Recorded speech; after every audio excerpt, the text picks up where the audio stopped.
Percy começou a dar um pouquinho de toque de fé ali para o seu pai, enquanto Annabeth, por outro lado, na verdade começou a perder um pouquinho a confiança na sua mãe ali. Tudo isso a gente vai falar a respeito do que aconteceu nesse novo episódio de Percy Jackson e os Olimpianos. Meu nome é Dmitry e sejam bem-vindos a mais um vídeo no canal Nerd Mundo.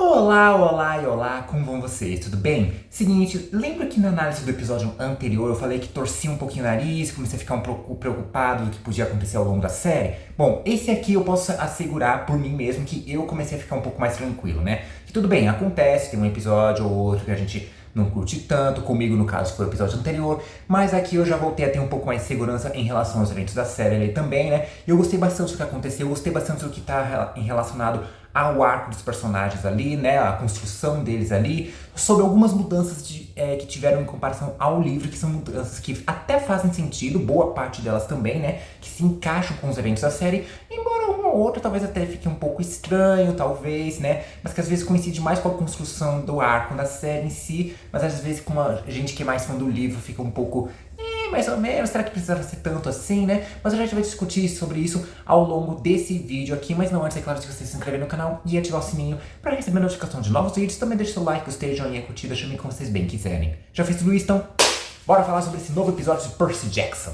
Uma coisa que eu, como falei na introdução do vídeo, é que o Percy começou a dar um pouco mais de confiança, né? Começou assim, começou bem mesmo, né? Começou a realmente estabelecer algum tipo de algo parecido com confiança em relação ao seu pai. E a gente vê isso tanto com o comecinho do episódio, quanto também com o final, que um se conecta com o outro, onde a gente vê um flashback do Percy quando criança, né? Aliás, que escolha de elenco perfeita, porque o garoto ali, sei lá, deve ser o irmão mais novo do protagonista ali, mas enfim, né? A gente vê o Percy criança com a sua mãe tendo aulas de natação, algo que até onde eu me lembro não aparece nos livros, né?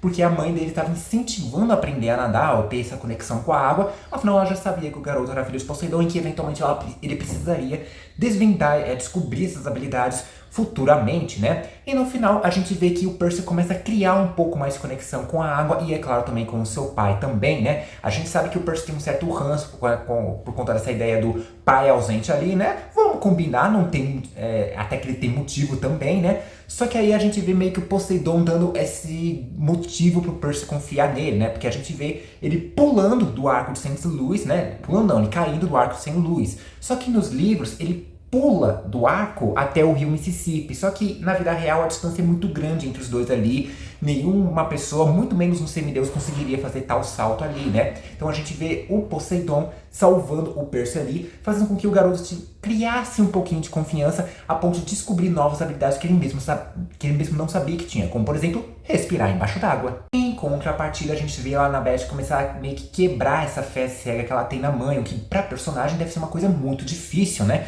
Porque, tipo assim, a gente viu um pouquinho mais, a gente viu ela explicando um pouco mais sobre seu passado, né? Como o fato dela ter dito que ela não nasceu da Atena tradicionalmente, assim como praticamente todas as outras pessoas mamíferas nascem, né? Acho que toda pessoa é mamífera, né? Enfim, né?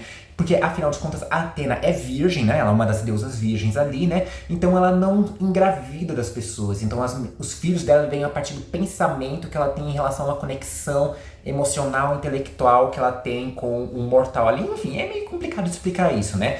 Mas assim, o pai da Annabeth amava muito ela, só que ele acabou casando de novo, eles tiveram seus próprios filhos ali, e a madrasta dela, né, ela não sentia essa mesma conexão com ela, e ela começou a perceber que a conexão com seu pai também foi se perdendo ali também, né? E por mais que, tipo assim, a madrasta pudesse ser boa ou ruim, a gente tem que lembrar que a Annabeth ainda era uma criança de 7 anos, então a visão dela podia ser bem diferente também do que, sei lá, né, as lembranças que ela podia ter dessa época eram complicadas, ela começou a se sentir mais rejeitada ali e foi por isso que ela acabou fugindo de casa até o momento que ela encontrou o Luke e a Talia, só que a Talia acabou virando uma árvore e agora ela tá distante do Luke, que era meio que tipo o irmão mais velho dela ali, né, o irmão por consideração, e o único contato que ela tinha era justamente com a mãe, e talvez justamente pelo fato dela nunca ter conhecido pessoalmente a mãe dela, ter mais essa questão da crença, da fé em relação a ela, talvez ela ainda tinha uma certa segurança, ela tinha um certo apoio ainda, diferente dos outros que eventualmente acabavam se afastando ou morrendo. Mas isso tudo muda justamente quando eles vão até o arco de San Luis, né, que é uma boa diferença que tem em relação aos livros, porque nos livros eles vão visitar o arco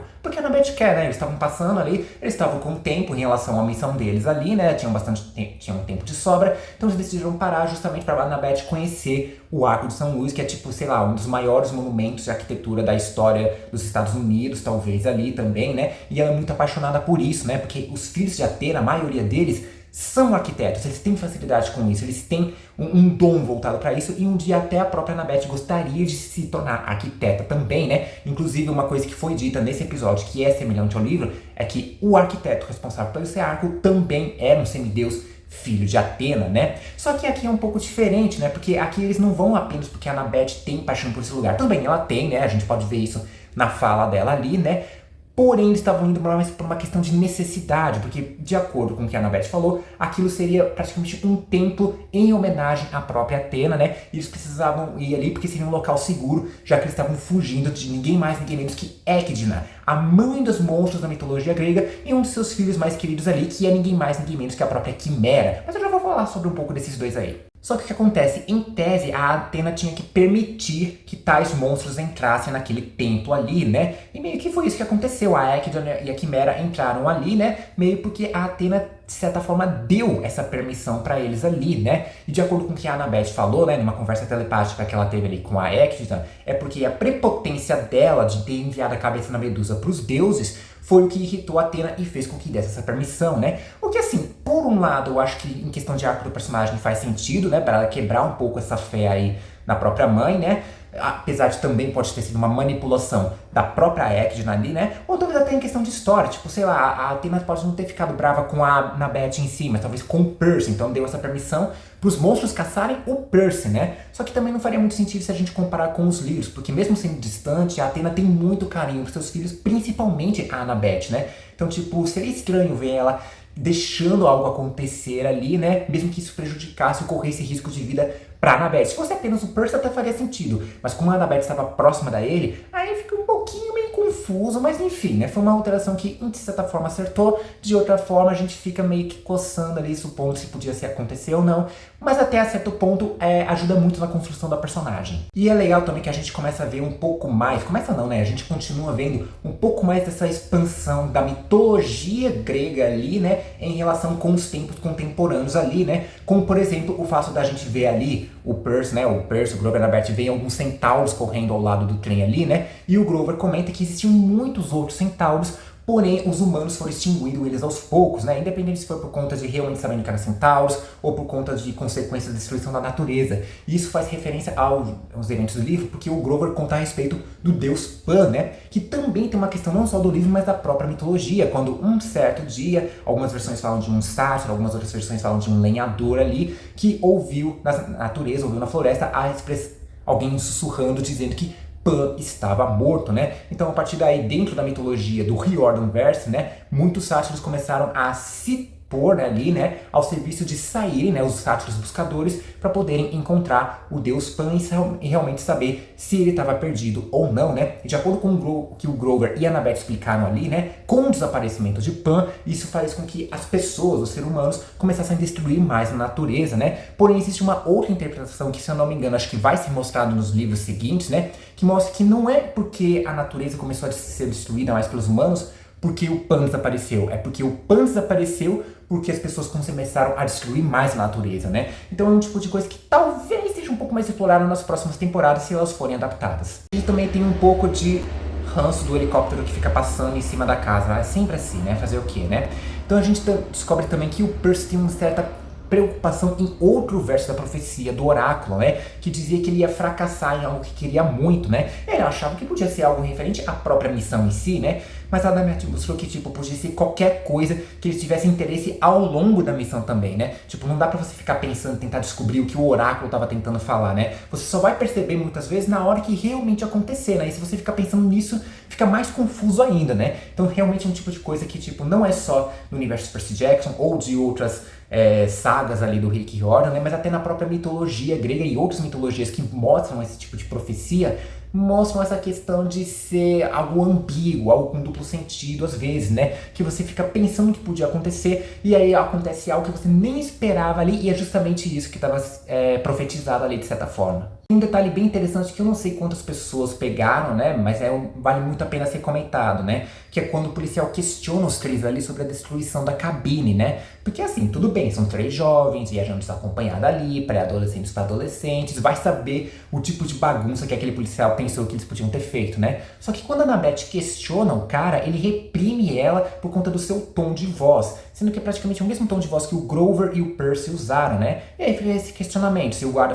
reprimiu ela por ela ser uma menina, ou se ele fez isso porque ela é negra, ou talvez por ser uma menina negra, né? Fica esse questionamento, essa coisa aí no ar também. Ah, gente, mas aí já entra na lacração. Na verdade, nem tanto. Você pode chamar do que você quiser, mas é um tipo de detalhe que acaba trazendo a série, mesmo toda fantasiosa, para um toque de realidade. Coloca uma coisa mais pé no chão ali também, né? Porque assim, é um tipo de coisa que infelizmente acontece no mundo inteiro, nos Estados Unidos então nem se fala, aqui no Brasil então nem se fala, né? É um tipo de coisa que acontece o tempo todo, esse tipo de questionamento, esse tipo de repressão contra uma pessoa, por em tese ela não ter esse direito de reprimir ou de questionar ali, né? E assim, você pode até usar o argumento que a Annabeth não pode ser isso porque a Annabeth só tem 12 anos, mas isso acontece com várias pessoas nesse tipo de situação, independente da idade. E você até pode usar esse tipo de argumento porque escolheram uma atriz negra para fazer o papel da personagem. Mas mesmo se tivessem escolhido uma atriz exatamente igual como ela é descrita nos livros, né, uma garota branca, loira, de olhos claros, ainda podia ocorrer esse tipo de repressão por uma questão mais sexista também, né? Tipo, por ela ser mulher, ela não tem esse direito de levantar a voz contra um cara, um homem mais velho ali numa patente mais alta, uma autoridade que também é um policial, né? Então é um tipo de questionamento que deixa ali, é um tipo de coisa que, primeiro, traz uma coisa mais voltada para a realidade, uma coisa mais pé no chão ali, não fica tanto ali no nível fantasioso, traz um toque de realidade ali também, né? E que fica a questão, esse questionamento, esse debate aí, que espero que as pessoas levem de uma forma saudável, mas sempre vai ter aquele que vai reclamar que é lacração também, né? Aí não tem muito o que fazer. Agora vamos falar sobre a Echidna e a Quimera, que são as criaturas que aparecem, né, meio que um empecilho que acontece no episódio ali também, né? Eu gostei muito da presença delas ali, né? No livro é diferente, porque a Echidna ataca eles quando já estão no arco, né, visitando o arco, mas é como eu falei, uma construção da cena ali que ficou bem legal, porque eles não foram pro arco por uma questão de capricho, mas em si por uma questão de necessidade. Eu acho que isso contribuiu até mesmo pro arco da Annabeth em relação à mãe dela, como eu comentei, né? E assim, a atriz que fez a Echidna, que eu esqueci o nome dela, qualquer coisa eu vou pôr o nome aqui, fez muito bem o papel. Ela tem essa questão de ser uma mãe carinhosa e cuidadosa, mas meio com um olhar psicopático ali, né? Eu gosto muito dessa questão de que a série está trazendo sobre esse questionamento sobre quem são os verdadeiros monstros, se são as criaturas aparentemente horrorosas ou se são os semideuses, os humanos ali, que isso também conecta com o que o Grover falou sobre a destruição da natureza, com o desaparecimento do Pan ali, né? Que é um tipo de coisa muito legal, muito bacana de ser discutido, pelo menos nessa primeira temporada, né? Espero que nas próximas, se eles fizerem, não fiquem batendo sempre na mesma tecla, né? Ou se fizerem sobre isso, façam de uma forma um pouco mais original e diferente ali, né? O que é um tipo de assunto legal, que conecta com o que o Percy teve com a mãe dele lá no primeiro episódio também, né? E que eu esqueci o que eu ia falar também, né? E que isso não isenta o fato dela ser uma vilã também, porque mesmo que ela tenha um argumento interessante, ela continua sendo vilã, porque querendo ou não, ela tava caçando os três ali, né? Ela queria matar os três. Quanto à Quimera em si, quando ela não aparece, é bem interessante, né? Que a gente vê o efeito da névoa. E eu gosto muito de como a série tá trabalhando o efeito da névoa sobre o olhar dos mortais ali. Que é tipo, a gente vê o bicho saindo da jaula ali, né? Correndo pelo corredor. E a gente vê uma família dentro da cabine, tipo, vendo só um cachorrinho de madame ali correndo. Que é uma coisa muito interessante. Tem um efeito cômico e ao mesmo tempo mostra como funciona ao olhar dos mortais ali, das pessoas que não são semideuses, né? Só que quando a Quimera aparece mais no final do episódio, eu não curti aquele visual. Achei uma coisa, tipo, muito genérico, monstro genérico ali também. Eu não tô falando nem em questão, tipo, do CGI, né? Que tem gente reclamando. Eu concordo com essa questão em relação ao CGI, mas aí eu falo em outra ocasião também, né? Eu tô falando desse quesito da aparência da Quimera mesmo, que eu não curti. Eu esperava algo mais monstruoso, como a gente já viu em outras versões da Quimera, como por exemplo lá no God of War, por exemplo, né, que é muito interessante, né, ou até mesmo lá no Fúria de Titãs, que também é bem genérico, mas ainda é uma coisa mais bem trabalhada, né. Só que assim, esse visual da Quimera, a cena até que é legal, o CGI da Quimera é um pouco mais aceitável do que em relação ao que a gente viu nos episódios anteriores, Mas ainda assim eu não gostei do visual. Pô, o visual do Minotauro ficou da hora, das Fúrias também, da Medusa, você pode falar o que quiser sobre o CGI, que até concordo, mas o visual da Quimera aqui eu não curti muito não, achei meio pai, achei meio que tipo sem criatividade. Mas é isso, eu curti bastante esse episódio, voltei a ter um pouco de segurança em relação ao resto da série ali, algo que no episódio anterior havia me perdido, né? Mas e vocês, o que vocês estão gostando de Percy Jackson até agora? Você tá curtindo? Você tá detestando? Deixa aí nos comentários, compartilha esse vídeo pra todo mundo que é fã de Percy Jackson, que é fã da Disney, que é fã de uma maneira geral. Não se esqueça de se inscrever no canal, ativar o sininho pra receber a notificação de novos vídeos. Também deixa o seu like, gostei, joinha, curtida, chame o que vocês bem quiserem. Vou ficando por aqui, um forte beijo, abraço e falou!